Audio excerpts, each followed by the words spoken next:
Hello everyone, it's Preeti Sharma. Welcome Raghuvansh Convent School. A very good morning to all of you.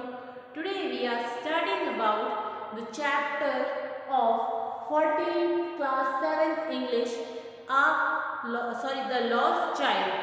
So let's start our new chapter, that is the Lost Child. That means एक बच्चा जो कि खो गया था.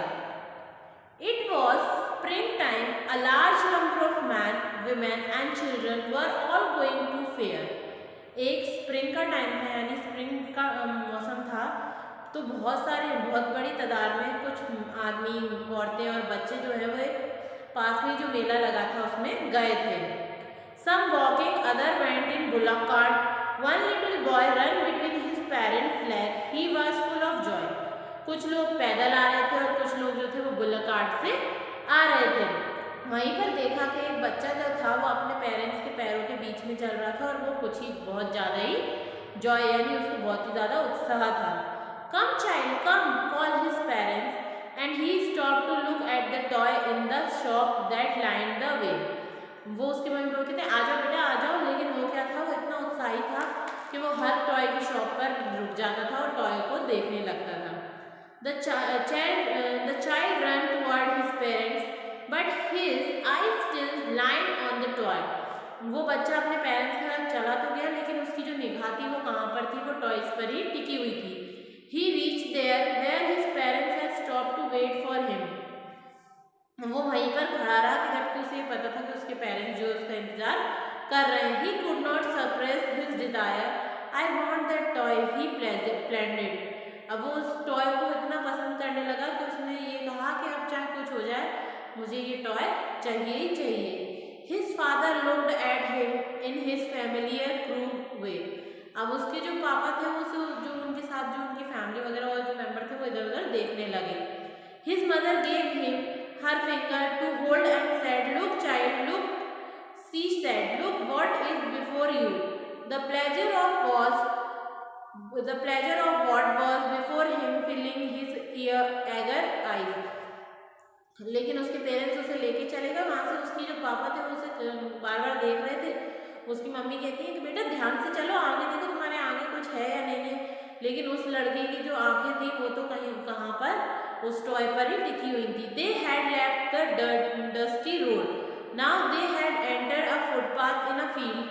अब पहले वो एक मिट्टी वाली रोड पे चले गए, फिर उसके बाद वो फुटपाथ आ गया, उस पर चलने लगे. It went through the flowering mustard field. और वो बीच में से कहाँ जा रहे थे, वो खेत के बीचों बीच से निकल के जा रहे थे. यहाँ पर क्या मस्टर्ड यानी सरसों के फूल लगे हुए थे. The sea of yellow flowers looked like melting gold. अब जैसे जो सी थी यानी जो पूरा खेत था वो ऐसा लग रहा था मानो कि सोने का खेत हो. It stepped across meals and meals and looked like a river of yellow light. और जो उसकी परछाई नदी पर पड़ रही थी तो वो ऐसा लग रहा था जैसे पूरी नदी क्या है सोने की हो गई हो. Attracted by the sea of beauty, the child left footpath and ran into the field. और जो उस फुटपाथ के साइड में जो सी की जो खूबसूरती थी उसे देख के वो जो लड़का था वो अपने माता पिता का हाथ छुड़ा के कहाँ फील्ड की तरफ जाने लगा. A group of butterflies were flying about on their colorful wings. अब जो वहाँ पर जो मस्टर्ड के पास जो येलो येलो तितलियाँ घूम रही थी वो उसे देख के बहुत खुश होने लगा. Suddenly one of them would fold its wings and sit down. और एक धीमे से एक तितली वहाँ पर उड़कर आई और उसके पैर पर बैठ गई. The child would try to catch it. और जैसे वो पेड़ों पर बैठ गई तो वो क्या करने लगा, लड़का चुपचाप से उन्हें पकड़ने के लिए जाने लगा. But when he had almost catch in his hand, it would go flutter in the air. और जैसे ही वो उसको अपने हाथ से पकड़ने ही वाला था कि वो एकदम से उड़ गई. One bold butterfly nearly settled on his shoulder before he could catch it. उसी के बाद जल्दी से क्या हुआ कि वही बटरफ्लाई उसके शोल्डर पे आके बैठ गई, बट वो उसे कैच नहीं कर पाया. It his mother called out, came child came on the path. इतने में जो पकड़ने वाला था कि उसकी मम्मी की आवाज़ आ गई कि बेटा जल्दी से आओ, हमें अपने रास्ते चलना है, आप वहाँ खेत से निकल के रोड पे आ जाओ. The child ran toward his parents and walked beside them for a while, but he was soon left behind. अब वो बच्चा जो था वो अपने पेरेंट्स के साथ उनके साइड में चलने लगा, लेकिन वो वहाँ से फिर अलग हो गया। The little insect also the path has attract his attention. अब जैसे ही वो आगे बढ़ा उसने देखा कि उसके रास्ते में एक छोटा सा कीड़ा था, जिसको देखकर वो बहुत खुश होने लगा, तो फिर उसकी तरफ भाग गया और उसकी मम्मी फिर बुलाने लगे उसके parents. The shadow of a grove where they stopped for some rest. अब वहाँ पर उन्होंने देखा कि कुछ पेड़ों की छाएं थी, तो वो वहाँ पर रेस्ट के लिए रुक गए। The child went run toward them. और फिर बच्चा जो था वो फिर से वहाँ से भाग गया। A shower of a beautiful flower fell upon him as he entered the Grove.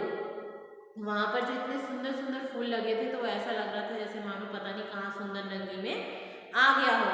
Forgetting his parents he began to gather the raining petals in his hand। और उसके पापा के मना करने के बाद, उसके पेरेंट्स के मना करने के बाद भी उसने क्या किया, अपने हाथ में कुछ फूलों की पत्तियां तोड़ ली। फिर उसके मम्मी पापा उसे बुलाने लगे और कहते हैं कि चलो हम यहाँ से चलते हैं, क्योंकि हमें मेले में जाने के लिए देर हो रही है। The fair was in full swing. At one corner of the enter there was sweet meat seller. अब जैसे ही वो लोग मेले में पहुंचे, वहाँ उन्होंने देखा कि एक कॉर्नर पे तो पूरे झूले ही झूले लगे हुए थे, और दूसरे कॉर्नर पे कुछ खाने पीने की चीज़ें यानी मिठाई वगैरह बेचने वाले थे। He was calling out gulab jamun, रसगुल्ले, बर्फी, जलेबी। तो वो जो मिठाई वाले थे वो क्या करने लगे, जोर जोर से आवाज़ देके सबको बुला रहे थे कि रसगुल्ले ले लो, जलेबी ले लो, मिठाई ले लो, इस तरीके से। A large number of man, women and children were standing round the counter. और उनके काउंटर के आगे क्या थे, बहुत सारे आदमी, औरतें और बच्चे खड़े हुए थे। The childrens mouth watering for the barfi. अब उस बच्चे के मुंह में भी पानी आने लगा बर्फी का नाम सुन के। I want that barfi, he slowly murmured. अब वो अपने मम्मी पापा से जिद करने लगा कि मुझे बर्फी चाहिए। The child knew that he request would not be heeded. और उसे पता था कि उसकी जो बात है वो मानी तो जाएगी नहीं। So without waiting for an answer he moved on. अब उसने सोचा कि मम्मी पापा दिलवाने वाले तो है नहीं, तो चलो फिर यहाँ से आगे ही चलते हैं। A man stood holding a pole with yellow, red, green and purple balloon flying from it. अब एक आगे जब वो बढ़े तो एक व्यक्ति था, वो काफ़ी कलरफुल यानी बहुत सारे कलर के जो बैलून्स थे वो बेच रहा था। The child was carry away by their skin colours, skilling colours. तो उसने भी वहाँ जाके वो बैलून्स देखे। He wanted to have them. अब वो चाह रहा था कि किसी भी तरीके से उसको वो बैलून मिल जाए। But he knew that his parents would say that he was too old to play with them. अब उसे पता था कि उसके मम्मी पापा ने पहले ही बोल रखा है कि अब तुम इतने छोटे थोड़ी हो कि तुम बैलून से खेलोगे, तो कि वो दिलवाएंगे नहीं। सो ही वॉकड ऑन। अब वो ये सब सोच के वो आगे बढ़ गया। At a little distance a snake charmer was playing a flute to a snake.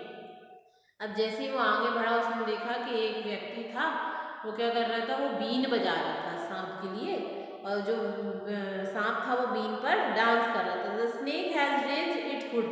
और जो स्नेक था वो उसकी बीन के अनुसार ऊपर नीचे हो रहा था। The child turn a little toward that has raised snake charmer, but he new his parents had forbidden him to wait the skilly tricks of the jugglery, so he kept moving on। अब वो भी चाह रहा था कि वो किसी भी तरीके से वो बीन बजा के सांप को ऐसे नचाए, लेकिन उसको पता था कि उसके पेरेंट्स ने कहा है कि ऐसी उल्टी सीधी हरकतें उसे नहीं करना है। तो ये था हमारा इस चैप्टर का एक पार्ट। अब नेक्स्ट पार्ट जो है वो नेक्स्ट वीडियो में पढ़ेंगे। Thank you for watching the video.